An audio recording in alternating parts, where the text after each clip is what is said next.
It lays the predicate and the foundation for the development of a weather satellite that will permit man to determine the world's cloud layer and ultimately to control the weather, and he who controls the weather will control the world. Florida mayor says once-in-a-thousand-year rain event highlights push for climate resiliency and infrastructure. That headline was from Fox News. Is that all there is to the story? Is that the core issue behind the deluge? Stay tuned. More from multiple sources. Fort Lauderdale got 25 inches of rain in, quote, unprecedented storm. Most of the rain, for the record, fell in a span of 6 hours. On the same day that the rain began to fall, the Weather Channel forecasters predicted only 6 to 7 inches of rain. How is it possible to miss by that much on the same day?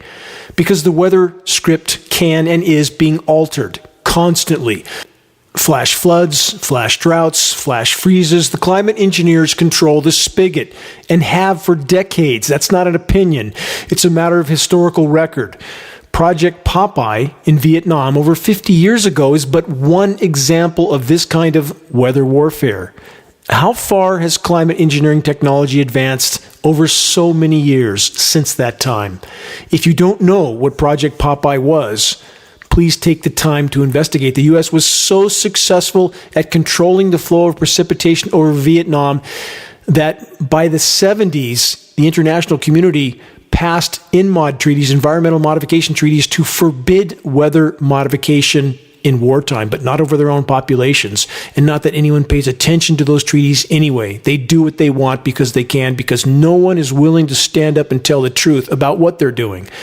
And about Florida, a stationary low pressure zone over the record warm Gulf of Mexico, record warm already, and it's only spring. What will this summer be like? This low pressure was utilized as an atmospheric water pump to fire hose a stream of moisture toward the once-in-a-thousand-year flood zone in Florida. Welcome to climate engineering. The same early season Gulf of Mexico low was also used to try and churn up the stratified, dead, dying seas in the Gulf of Mexico. Good luck with that. It's called Canfield Ocean. Been over that in many broadcasts. Please look it up, learn what it is, because that's exactly what's happening on our planet. And if that end destination is reached, a lifeless, stratified, oxygenless, massive dead zone in the global sea, because there is only one sea, they're all connected. Game over. That simple.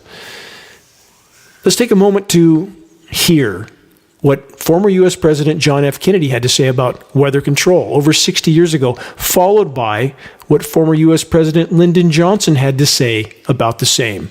Listen closely. Here it is. I propose further cooperative efforts between all the nations in weather prediction and eventually in weather control. Think about that kind of communication and think about the opportunity that will provide. It lays the predicate and the foundation for the development of a weather satellite that will permit man to determine the world's cloud layer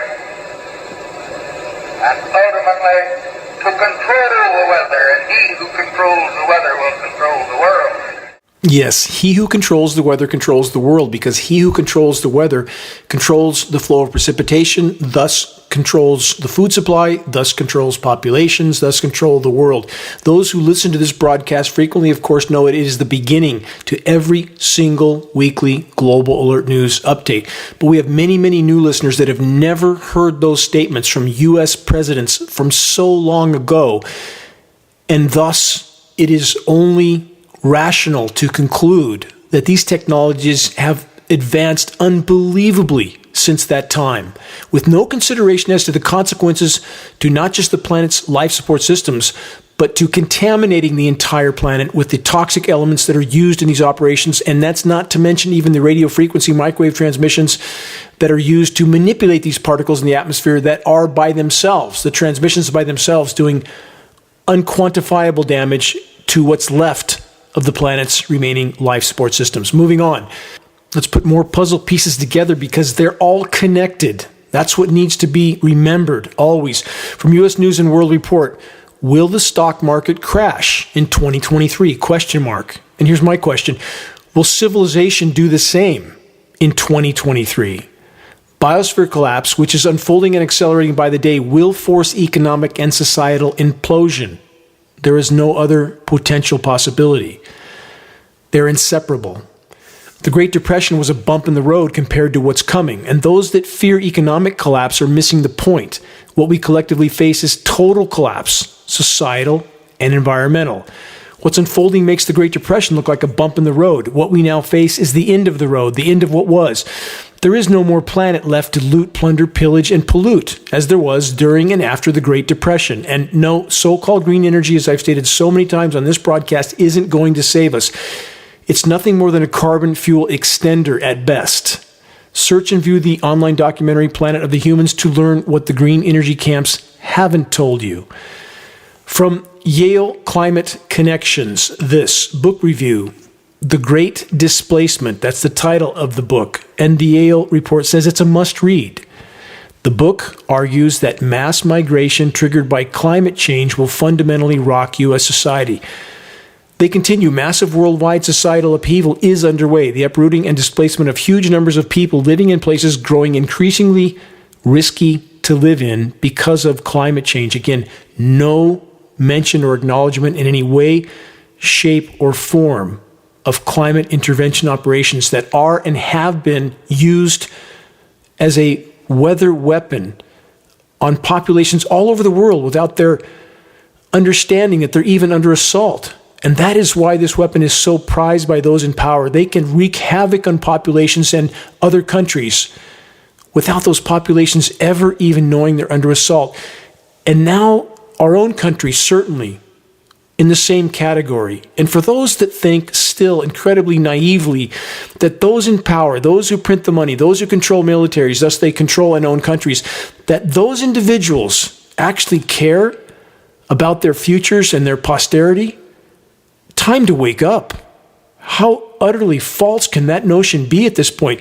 Populations are an increasing liability to those in power as the planet's life support systems fail, and none more so than the U.S. population that's heavily armed in so many cases is not just expendable, but again, a rapidly and radically increasing liability to those in power. Why do you think that in 2012, they were planning that far ahead? In 2012, U.S. agencies like Homeland Security purchased 2.4 billion rounds of 40 caliber hollow point bullets. Why in the world would they need that? Why in 2010 would U.S. agencies have GPSed every citizen's doorstep? As I've stated in previous broadcasts, they hiked almost a mile behind a locked gate to my doorstep twice to GPS my front doorstep.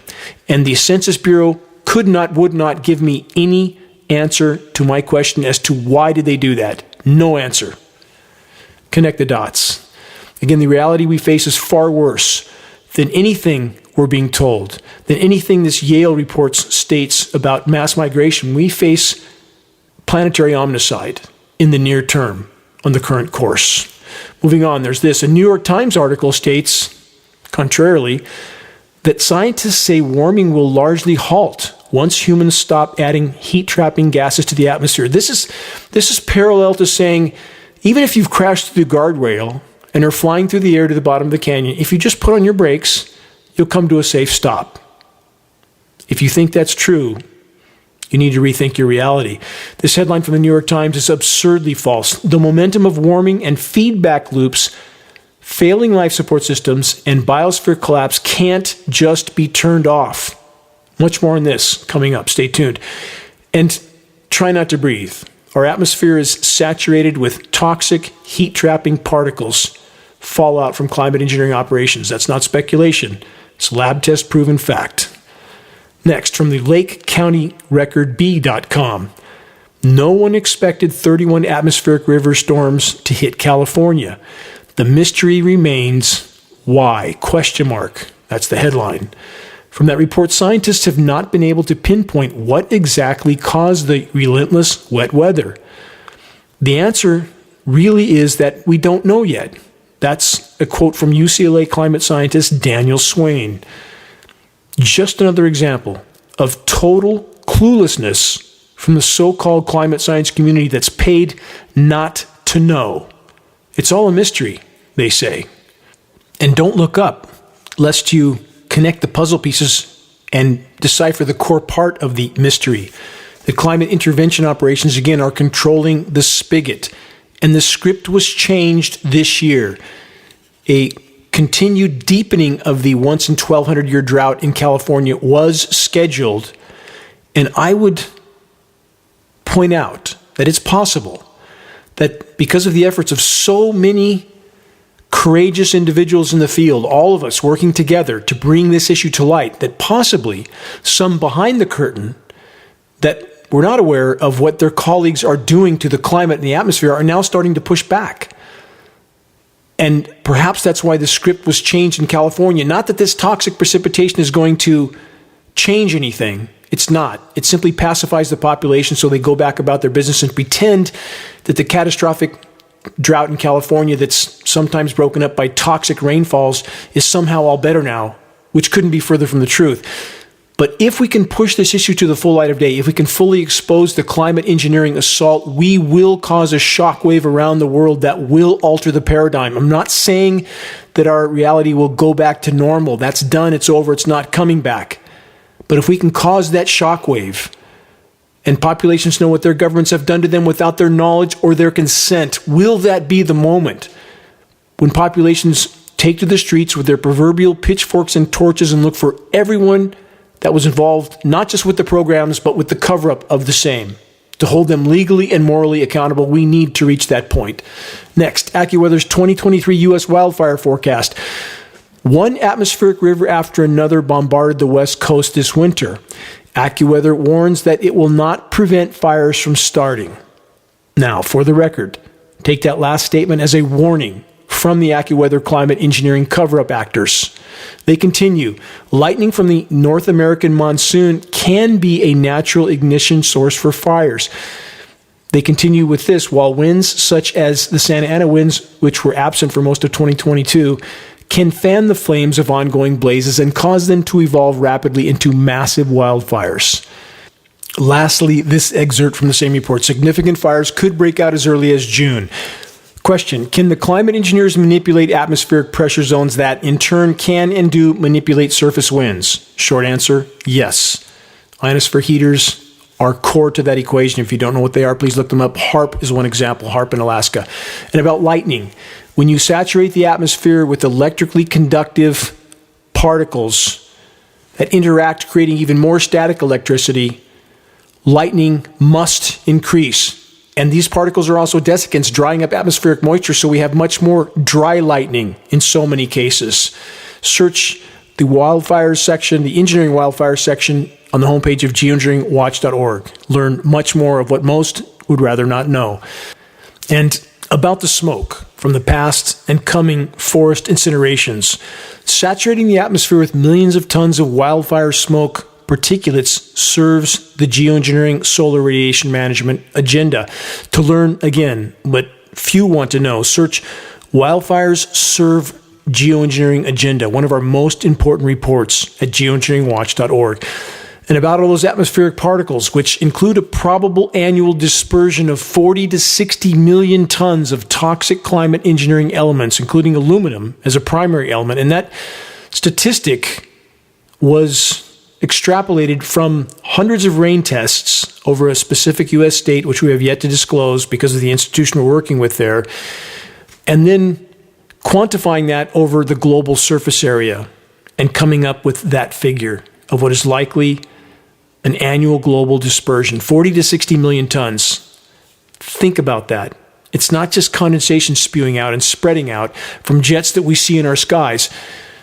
Consider that when you see grid patterns one day and nothing the next, obviously something's going on. When you see an aircraft leaving a trail from horizon to horizon next to one at the similar altitude leaving nothing, clearly a sense of reason should kick in. When you have the entire global climate science community and governments around the world and elected officials stating that we should put jets in the sky to spray particles, to block some of the sun's incoming thermal energy, to block the heating of the planet, which is actually making it worse, not better. And they say that's what we need to do immediately, but that's not what we're seeing in our skies. Think how absurd that is. Think what a planetary asylum we live in when the entire so-called climate science community will not admit to reality, and the population is all too happy to remain neck-deep in denial with them.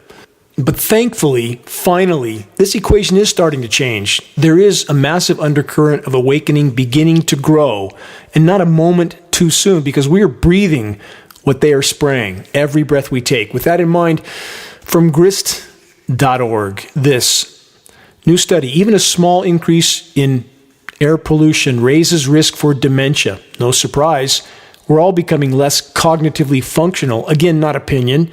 IQ levels are dropping 8 to 9 points per generation, which certainly doesn't bode well for the human race, does it? Dumber by the day, and we don't even know it. New Jersey wildfires already. The Weather Channel disinformation actors tried this week to paint the picture that early spring East Coast wildfires are perfectly normal. Go back to sleep. From AccuWeather, from shorts to snow, that's their headline. Summer-like warmth to precede sharp cool down. This is the weather whiplash scenarios that are getting worse and worse as the climate system blows apart and climate intervention operations further fuels that process. The report states it's feeling like June across a large part of the country this week, but a shift in the weather pattern will soon make it feel downright wintry in spots.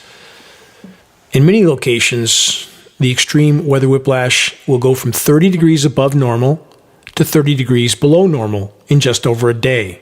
On Tuesday of this week, Phoenix broke their all-time heat record for early April, officially hitting 99 degrees, though unofficial readings were over 100. And all official climate engineering cover-up agencies went to a great length to make the point that official temperatures were only 99 degrees. Sounds cooler. Doesn't panic the population as much. In Denver, another record-shattering high for early April, officially 85 degrees, though unofficial temperature readings were closer to 90. On Thursday of this week, satellite radar images showed frozen precipitation falling as far south as northern New Mexico, while it was raining hundreds of miles north into Canada. Does that sound normal to anyone that's even slightly awake?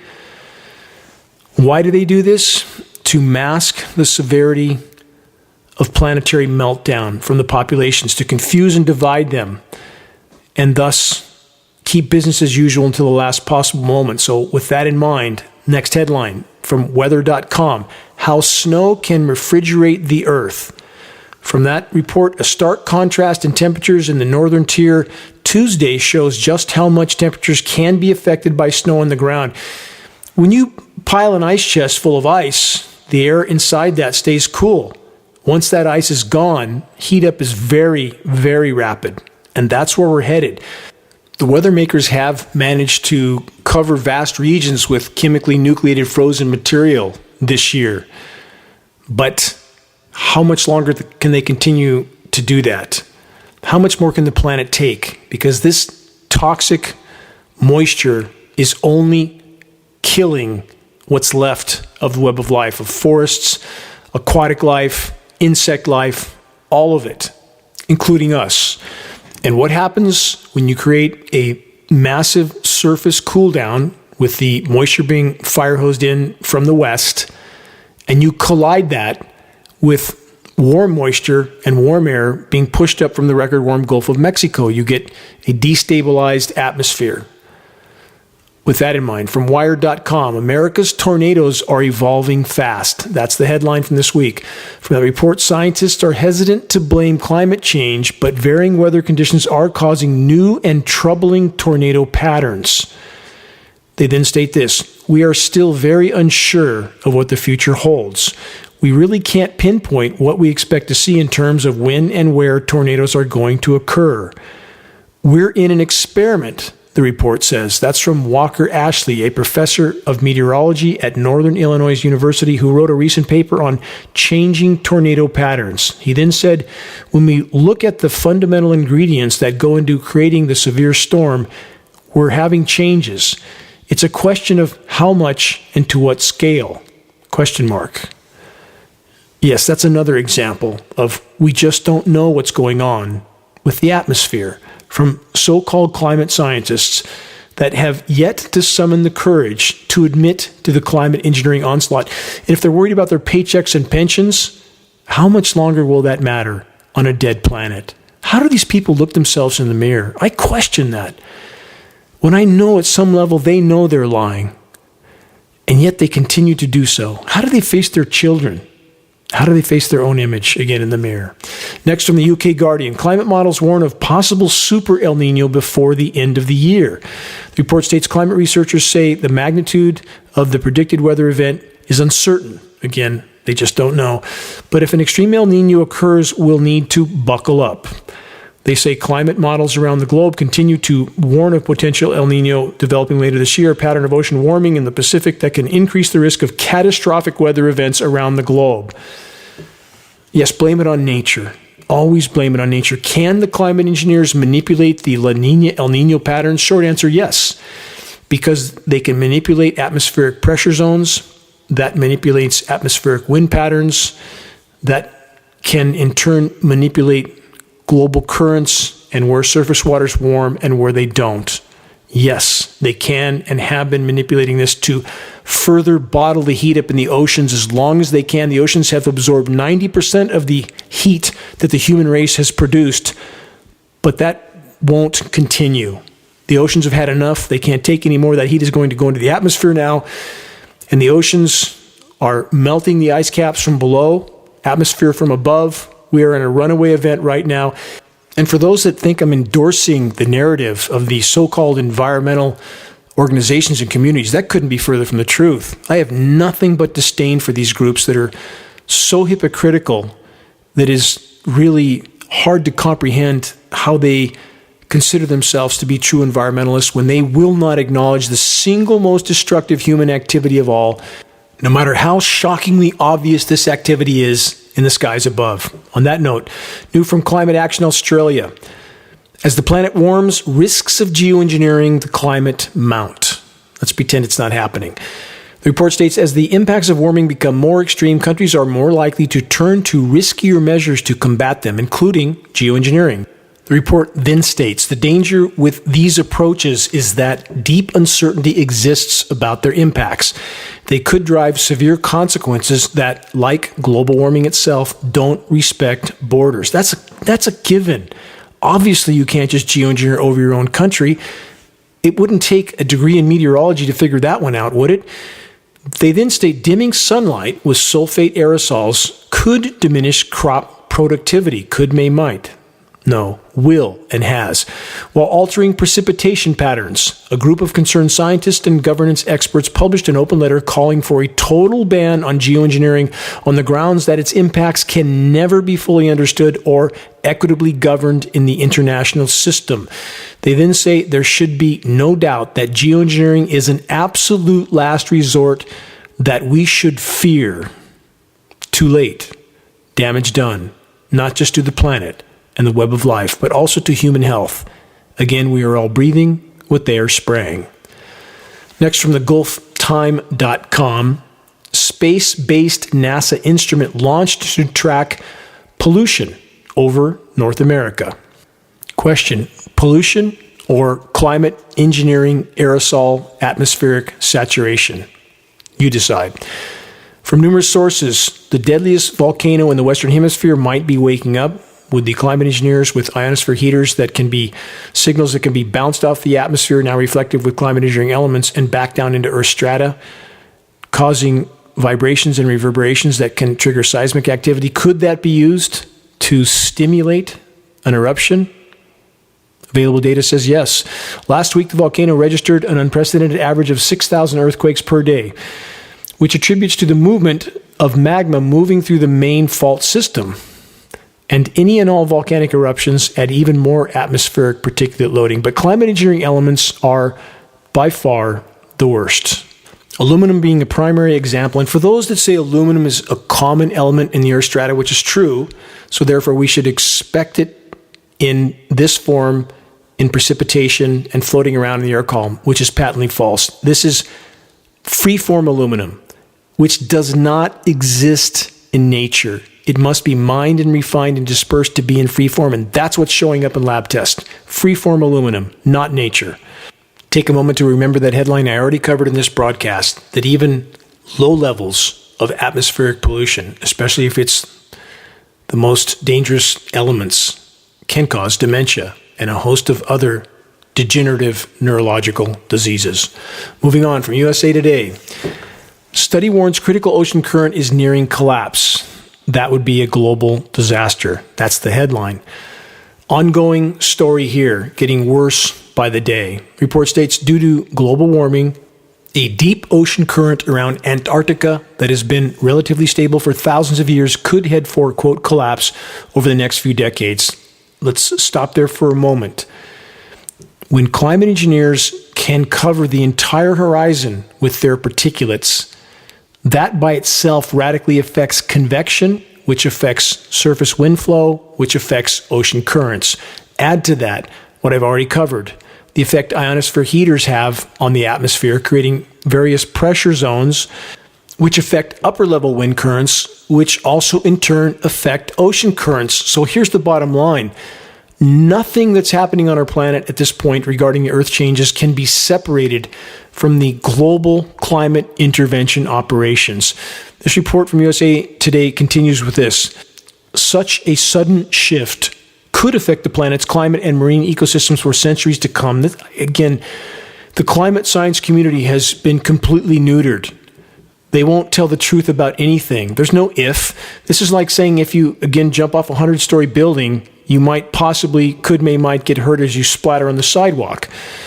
The report continues, the cold water that sinks near Antarctica drives the deepest flow of a network of currents that spans throughout the world's oceans, known as the overturning circulation. That's the AMOC current. Covered that in previous broadcasts. The overturning carries heat, carbon, and oxygen, along with nutrients around the globe. This in turn influences climate, sea level, and the productivity of marine ecosystems. Indeed, the loss of nutrient-rich seawater near the surface, here we go again, could damage fisheries, according to the study. Let's rephrase that. If fish have nothing to eat, they could be harmed. This is absurd. The climate science community in so many cases seems incapable of telling the truth. Next, from apnews.com, follow-up story again. Methane, big part of alarming rise in planetary warming gases. From that report, the National Oceanic and Atmospheric Administration, which has a federal gag order on them, by the way, an illegal federal gag order, reported part of an overall rise in planetary warming greenhouse gases that the agency called, quote, alarming. Geoengineeringwatch.org has been warning about it for 15 years. Why are they just getting to it here? The report then states, though carbon dioxide typically gets more attention for its role in climate change, scientists are particularly concerned about methane because it traps much more heat. They say about 87 times more than carbon dioxide over a 20-year time scale. Let's correct that again to a 10-year time scale, which makes methane 120 times more potent than CO2.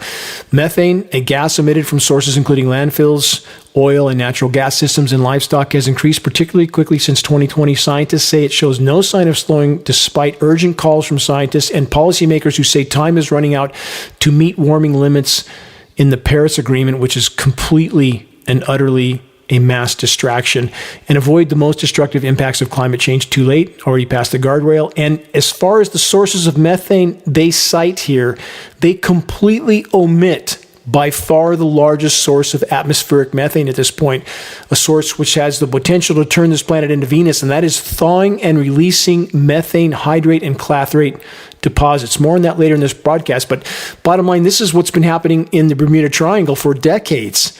Methane deposits formerly frozen on the seabed, thawing, releasing, migrating through the water column, hitting the surface and migrating into the atmosphere. And as they're migrating through the water column, ships that are on top of that have no buoyancy and they go to the bottom intact. That's what's been happening. And even now, there's no admission of this primary source of methane. Let's blame it on cow flatulence instead. That's how they divide populations so that they don't even want to know what's happening with the climate, let alone climate engineering operations. Next, from the StarTribune.com, record high again today, ? Wildfire warning issued for southern Minnesota. Minneapolis, St. Paul's 88-degree day on Wednesday broke the record for the hottest April 12th ever.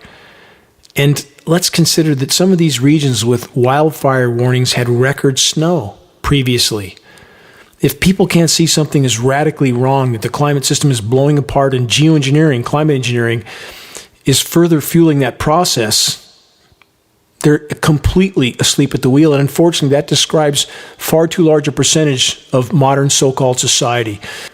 Next, an ozone layer collapse update. And again, no, it's not getting better, as we've previously been told. From news.mit.edu, study predicts the oceans will start emitting ozone-depleting CFCs. Blame it on the oceans. Don't blame it on the climate engineering jets that are spraying particles that are known to destroy ozone all over the skies. Blame it on nature. More on this same theme from newscientist.com. Ozone-destroying CFC chemicals are now on the rise again despite ban. The report says the production of CFCs, those are chlorofluorocarbons, again, hairspray cans, everybody remember that, was banned globally in 2010, but researchers have detected rising levels of 5 CFC chemicals from unknown sources. They never seem to know, do they? The concentrations of ozone-depleting chlorofluorocarbons in the atmosphere are increasing rapidly. Scientists warn despite the production of these chemicals having been banned. Let's keep going. One more, same theme from ScienceAlert.com. Banned ozone-destroying chemicals mysteriously hit record high. This report from Science Alert says atmospheric concentrations of, again, 5 ozone-depleting chemicals have reached a new record high. Yes, again, another big mystery that the climate science community just can't seem to figure out. Search climate engineering will damage the ozone layer, or geoengineering is destroying the ozone layer, to learn more of what you're not being told by any matrix media source or the so-called climate science community. Next, a toxic planet update from the UK Guardian. PFAS forever chemicals linked to infertility in women, study shows. The report says those with higher levels of PFAS chemicals in their blood had 40% lower chance of conceiving within a year of trying. 40%. And while you're pondering that, try not to breathe the air. Try not to drink the water or eat the food. All of it is now contaminated. Question taken as a whole, does the human race really seem concerned about its own near-term survival? It would seem the answer is no. If you're considering flying to some faraway place to escape all the insanity, better buckle up. From pbs.org, airline passengers could be in for a rougher ride thanks to climate change. Again, let's blame it on nature with this term that was coined, by the way, climate change, in 1998. It went from global warming to climate change because in 1998, the warmest year recorded up to that point, the climate engineers radically ramped up their programs. Because when what you're doing is making things worse, what does an insane cancer do? They double down on the same. And that's what they did. And they knew they would be causing the radical swings in temperatures and climate conditions that I've outlined in this broadcast and all others. So they needed a term that would get the public to accept that that's just part of the natural process, which couldn't be further from the truth. That's where the climate change term came from and why it was used. About the PBS report on the increasing turbulence, this is another half-truth from PBS, as I stated. In addition to inhaling all the toxic climate engineering elements that passenger jets are flying through at altitude because outside air is pumped into the passenger cabins, there will also be ever more turbulence, but not just because of climate change, also because of climate engineering and all the ways in which geoengineering operations affect atmospheric convection, thus magnifying atmospheric turbulence. Next, an update on planetary meltdown. And for all those that live in the current engineered winter cool-down zones, the world is far larger than what the climate engineers can manage to temporarily and toxically cool down with enough moisture and constant cloud seeding with chemical ice nucleation elements. From NDTV.com, Earth had second warmest March on record. Wouldn't that come as a surprise to those in the engineered winter cool-down zones? And it is certainly the warmest March on record. The only thing that changes that is the altered temperatures from these cool-down zones that are plugged into the total equation, which taints that equation. From News8000.com, record warmth in areas with record snowpack may cause hazardous flooding this week. Does that sound like a contradiction? Record warmth where there's record snowpack. In spite of that surface cooling, still record warmth. And this reminder headline from many sources for the record from earlier this year, the last 8 years have been the hottest ever recorded on our planet. And again, that's even with the temperatures being falsified to the downside and engineered winter surface cooldowns skewing official temperature readings to the downside. Question, how high could global average temperatures get in the next few years? Very few really want to know the answer to that question. With as many as 50 climate collapse feedback loops having already been triggered, we face what is scientifically termed an abrupt climate collapse scenario. As I outlined earlier, thawing methane hydrate deposits are a primary example. Simplified, rapidly warming permafrost and seabed methane deposits are thawing and releasing into the atmosphere. Search Siberian methane craters. Look at those images. You'll be absolutely shocked.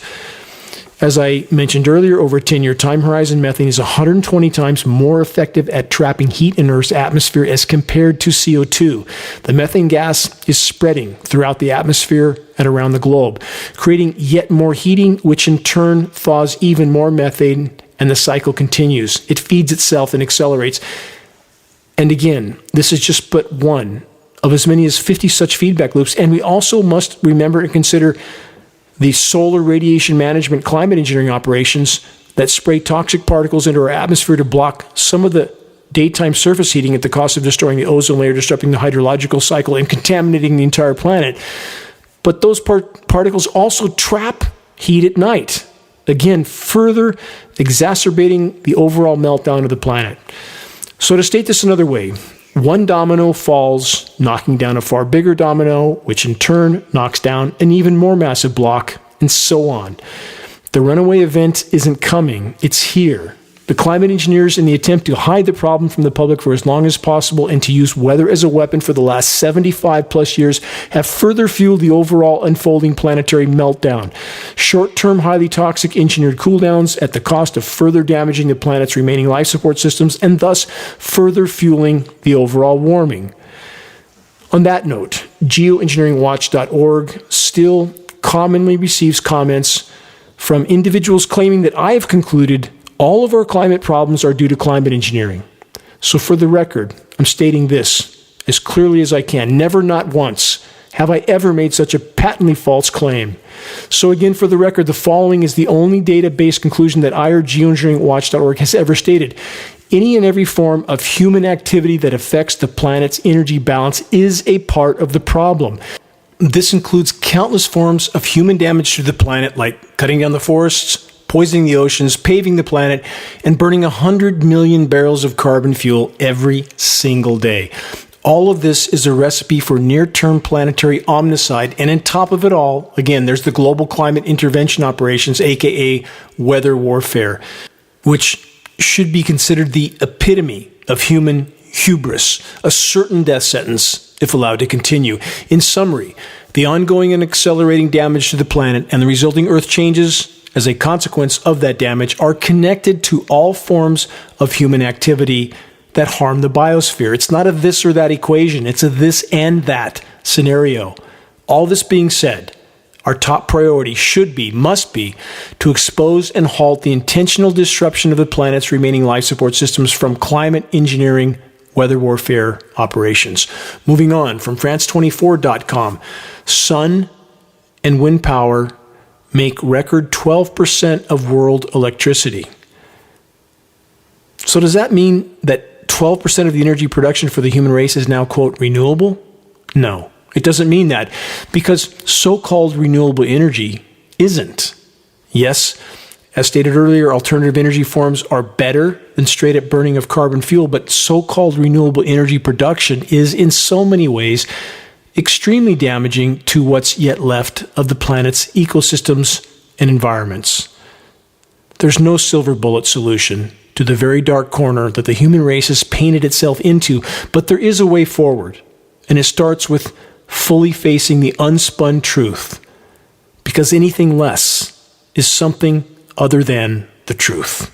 You're listening to the weekly installment of Global Alert News, the Bad News Broadcast, installment number 401, April 15th, 2023. This is Dane Wigington, your host. Global Alert News is brought to you by Geoengineeringwatch.org, the largest and most visited website in the world on the subject of climate intervention operations known as geoengineering. The commercial-free, non-political Global Alert News Hour is now broadcast on 22 AM and FM stations throughout the country. All recent recordings of this broadcast can be found on the homepage of Geoengineeringwatch.org under the Recent column. Geoengineeringwatch.org wishes to express our deepest gratitude to those that have helped us to expand our reach and thus our voice in this desperate last-hour effort to sound the alarm.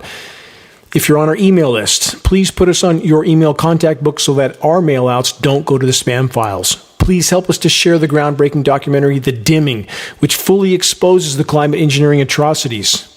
The best way to share is by circulating the direct link to The Dimming by email directly from the homepage of Geoengineeringwatch.org. Sharing directly helps us to overcome social media censorship. When viewing our YouTube of The Dimming or Global Alert News or any other Geoengineering Watch video on YouTube, please subscribe, share, and comment, all of which helps us to circulate critically important data to a much wider audience. How do we reach those that still aren't looking up? Geoengineering Watch awareness-raising materials can be found on our homepage. Our only goal is to provide activists what they need to move this fight forward. There's very high-quality printed materials with shocking images. A picture's worth 1,000 words, as the proverb goes. We pass these printed materials on, by the way, for less than our cost. Our only goal is to get them into circulation. We now have new Geoengineering Watch hoodies to go with our new Geoengineering Watch shirts, both with very high-quality 4-color images on both sides. The images of a military jet tanker descending down over the planet and spraying. A dimming sun is in the background with this caption, "Stop Climate Engineering, Investigate," and below that, geoengineeringwatch.org, so people can find a credible source of data to further investigate the issue. Scannable business cards and bumper stickers also available, all effective tools to help strike up a conversation on the climate engineering issue. If you're willing to share a picture of yourself with the Geoengineering Watch t-shirt, please send your photo to us so that we can post it as part of our activist compilation, which is now part of our materials page. The images encourage others to make their voices heard in this all-important battle to sound the alarm. This battle is a team effort. If we can awaken the masses, we could yet alter the equation. My deepest gratitude, my most sincere gratitude to all those that are steadfastly committed to this must-win fight for all that matters. Please stay tuned for more input on how you can make your voice heard. Moving on, from multiple sources, U.S. proposes cuts to water in 3 states. California, Arizona, and Nevada face losses of up to 25% to save Colorado River. The river flows have recently fallen by 1/3 compared to historical averages. Many people think the drought in the West is over, don't they? But it's not. In fact, Lake Mead, as of the time of this broadcast, was still down almost 200 feet. Yes, will there be some spring runoff? Of course. But much of that chemically nucleated frozen material will sublimate. The runoff will likely not be nearly as much as many would like to believe. We'll see. But those in power are not done waging weather warfare, not by a long shot. Wait and see. From PBS, California's unusual winter weather presented challenges for U.S. beekeepers. Summary. Weather whiplash from temperatures pushing 80 to flash freeze chemical cooldowns back to the 30s and then back to near 80 again in only days will wreak havoc on not just bees but all insect populations, all wildlife, nature as a whole. And about the bees, why won't the beekeepers acknowledge the fact that extreme levels of bioavailable aluminum are also killing the bees? Please search bees/aluminum and read those studies for yourself. Why isn't that being acknowledged? From the UK Daily Mail, biggest fungus outbreak in U.S. history sees nearly 100 staff at paper mill in Michigan struck down by rare mold strain that kills 1 in 100 victims. Fungal everything off the scale. Where's it all coming from? Certainly when you kill all the beneficial bacteria, beneficial microbiome, soils, waters, fungal infections are likely to proliferate. Also when you fill the atmosphere with particles that become platforms for fungal proliferation. And what are all those 400 biolabs around the globe doing? What are they actually engineering? What are they releasing? How can we know? Question, how would we know with any certainty that such fungal infections are actually so rare? Because people don't report them, because they don't know why they're sick, because they think they have some sort of bad cold, because so-called public protection agencies aren't telling the truth about anything. The Daily Mail report continues with this. Bleistomaces is a mold that lurks in damp soil and leaf litter. People can breathe in the fungal spores, which can infect the lungs and cause a cold-like illness with symptoms including a cough, fever, and chest pain. In severe cases, the fungus spreads from the lungs to other organs, including the muscles, bones, and brain. We all inhabit a toxic fishbowl, and it's getting worse by the day, and it's burning down around us with the exception of the engineered winter weather cooldowns. On the other side of the world, from InsideClimateNews.org, more than a decade of mega drought brought a summer of mega fires to Chile. How many Americans know about this? Again, this is a follow-up story. Let's keep going. In Europe, there's this new report. Delaying the inevitable, Italy's desperate attempts to revive snowless ski resorts.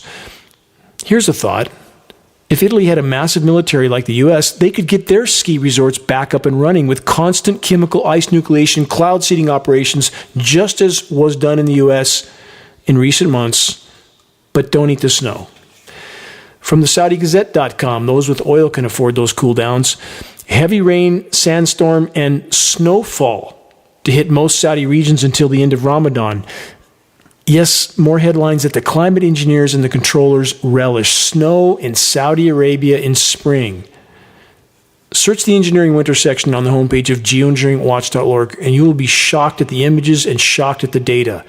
Yes, they are engineering winter with toxic elements to chemically nucleate what should have been rain into snow in so many cases. That's the massive hailstones that are destroying many regions as well. Also part of chemical ice nucleation. Here's an ocean update. First from thehill.com. New data raises concerns over global sea level. Next from yahoo.com. Sea levels rising rapidly in southern U.S. Next from flipboard.com. Study finds shockingly fast sea level rise around U.S. Southeast and Gulf Coast. Just ask Miami. They can't pump it out fast enough. They're spending $1 billion a year to do so. It's going to get worse fast. Next from the San Francisco Chronicle on the West Coast. What will it cost to protect the Bay Area from sea level rise? Try $110 billion, says state agency. No, try, can't do it. Not for long. Next headline is an updated report on the ongoing and rapidly worsening situation that I've reported on this broadcast many times. Headed off the charts. World's oceans surface temperatures hit new record high again, over and over and over. The temperatures continue to climb. That is a very, very bad omen. New from BBC. How long could we survive without ice? ? Giving the rate of Earth changes not long at all, because that, again, makes the methane release go exponential. Game over.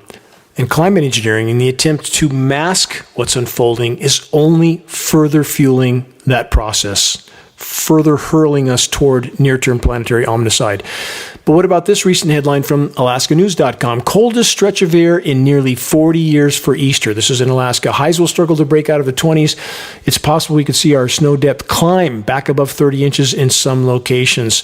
And this is while it's been 90 around parts of the northern plains. What's wrong with this picture? Climate engineering. Florida update. Florida's redfish, this is from the UK Guardian, contaminated with pharmaceuticals in their blood. So let's recap just how toxic Florida seas actually are. Toxic algae blooms, toxic sargassum seaweed, sewage, flesh-eating bacteria, dead fish, and marine life, and now big pharma contamination. Let's all go for a dip. The human race has trashed the planet in the geologic blink of an eye. And here's a headline report that alludes to that. The story of the damage done to the world's biodiversity is a tale of decline spanning thousands of years.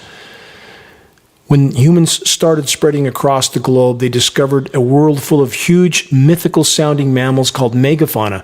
But by the end of the Pleistocene epoch, one by one, these large animals had disappeared. These extinctions were thought to be linked to natural changes in the environment. That is, until the controversial overkill hypothesis that humans were responsible for the extinctions of megafauna, destroying the romantic version of early humans living in harmony with nature. Unsustainable hunting of megafauna may have been one of the driving forces that led humans to domesticate plants and animals. People started farming in at least 14 different places independently of each other from about 10,500 years ago. Although the debate is far from settled, it appears that ancient humans took thousands of years to wipe out species in a way modern humans have done in decades. Fast forward to today, and we're not just killing megafauna, we're destroying whole landscapes, often in just a few years. The story of the biodiversity crisis is a tale of decline, spanning thousands of years, from hunting huge mammals to extinction to poisoning bird life with pesticides. Humans have treated nature as an inexhaustible resource for far too long. Environmentalists, indigenous people, and scientists have been sounding the alarm about the biodiversity crisis for decades, and yet no meaningful action has been taken. And even more alarming, the same environmentalists, indigenous people, and scientists have yet to find the courage to admit to the single most destructive human activity of all, climate engineering, aka weather warfare. With that in mind, from Vox.com, the doomers are wrong about humanity's future and its past. Really. They say human progress, we as a species have advanced materially, morally, really, and politically over our time on this planet. Today is on average the best time to be alive in human history. What reality are these people actually living in? The chapter of human history, the Anthropocene epoch, is almost at its end. These people are clueless and or lying or both. They say the biggest danger we face today, if we care about actually making the future a more perfect place, it's perfect right now, really? Total delusion. They continue, again, the biggest danger, they say, isn't that industrialized civilization will choke on its own exhaust, or that so-called democracy will crumble, or that AI will rise up and overthrow us all. It's that we will cease believing in the one force that raised humanity out of the tens of thousands of years of general misery. The very idea of progress. Really, this is progress, destroying the planet that allows us to survive in the first place. That's progress.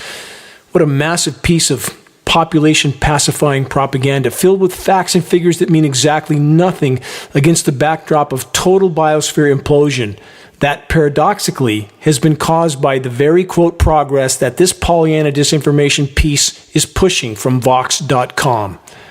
On the subject of deadly denial, let's add this new piece from the UK Guardian. Quote, does climate breakdown mean we're doomed? Question mark. No. If we're brave, big change can happen fast, so the headline says. Then they mention eco-anxiety stems from a sense of hopelessness. That's from the report. What's the overall message from this UK Guardian report? That we just need to think happy thoughts while we're trying to find honest leaders to deliver us from now statistically near-term certain extinction if we remain in the current course. The constant stream of just think happy thoughts narratives from so many sources are just another method the Matrix utilizes to pacify populations till the moment of impact, which now draws perilously near. Complacency is compliance to the dictates of the controllers. Modern life is a treadmill to nowhere, like hamsters running as fast as they can on a spinning wheel. A philosopher that I've always revered, Henry David Thoreau, made the following statement over a century and a half ago, a statement of mission that greatly impacted my life. He said, I went to the woods because I wished to live deliberately, to confront the only essential facts of life and see if I could not learn what it had to teach, and not, when I came to die, discover that I had not yet lived. How many have accepted and assimilated the lie that living the so-called American dream in their very own McMansion, sandwiched between all the other McMansions, is the epitome of human existence?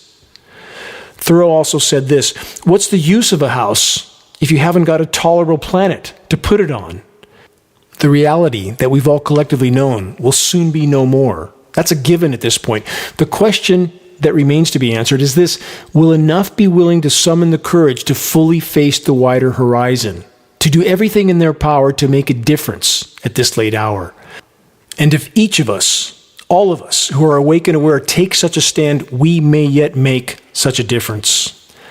I deeply miss my former life's sabbaticals in remote ocean ecosystems and in thriving untainted forests with the scent of pines that's now no more.